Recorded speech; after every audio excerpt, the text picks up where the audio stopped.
ભરૂચ અને નર્મદા જિલ્લામાં મિની વાવાઝોડાની પરિસ્થિતિએ જનજીવનને અસર પહોંચાડી હતી. ભારે પવન અને વરસાદના કારણે વીજ પુરવઠો બંધ થવાના બનાવો નોંધાયા હતા, જેમાં કુલ 11 કિલોવોટના આશરે 246 ફીડરો ખોરવાયા હતા.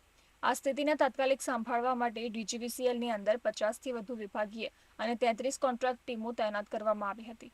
ઇજનેરો અને ટેકનિકલ કર્મચારીઓએ સતત દિવસ રાત કામ કરીને ખોરવાયેલા વીજ થાંભલાઓ અને લાઇનોની સમારકામ કામગીરી હાથ ધરી હતી. ભરૂચ શહેરના 25 જેટલા ફીડરોને પ્રાથમિકતા આપી ઝડપથી પુનઃ સક્રિય કરવામાં આવ્યા હતા. બીજા દિવસે સાંજ સુધી સમગ્ર વિસ્તારનો વીજ પુરવઠો પુનઃ સ્થાપિત કરવામાં આવ્યો હતો. ડીજીવીસીએલે પરિસ્થિતિના સંકલન અને દેખરેખ માટે ભરૂચ સર્કલ ઓફિસમાં કંટ્રોલ રૂમ પણ સ્થાપિત કર્યો હતો.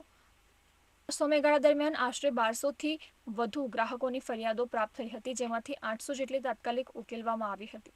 ભરૂચ સર્કલના અધિક્ષક ઇજનેર HR મોદીએ માહિતી આપી હતી કે અતિવૃષ્ટિ અને પવનના કારણે ઘણા વિસ્તારોમાં વૃક્ષો અને હોર્ડિંગ્સ વીજ લાઇનો પર પડતા ભારે નુકસાન થયું હતું.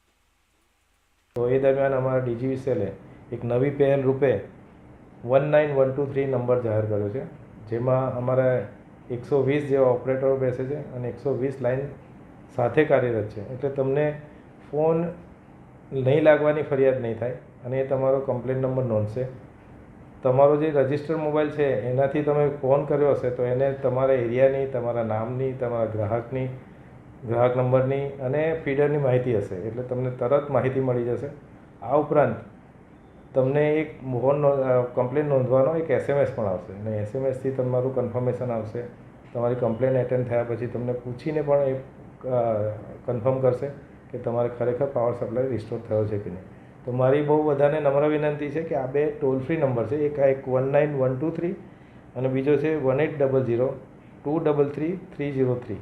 આ નંબર પર સંપર્ક કરવા વિનંતી છે. જ્યારે પણ આપણા ઘરની, આપણા ફળિયાની કે આપણા વિસ્તારની લાઇટ ખોરવાય તો મહેરબાની કરીને આ નંબર પર તમે સંપર્ક કરો, જેથી તમને માહિતી મળે અને અમારા જે ફોનમાં કાર્યકરો કામ કરતા હોય, અમારા હેલ્પરો કામ કરતા હોય, અમારા એન્જિનિયરો કામ કરતા હોય, એમને વીજ પુરવઠો જાળવવાની કામગીરીમાં વિક્ષેપ ના થાય.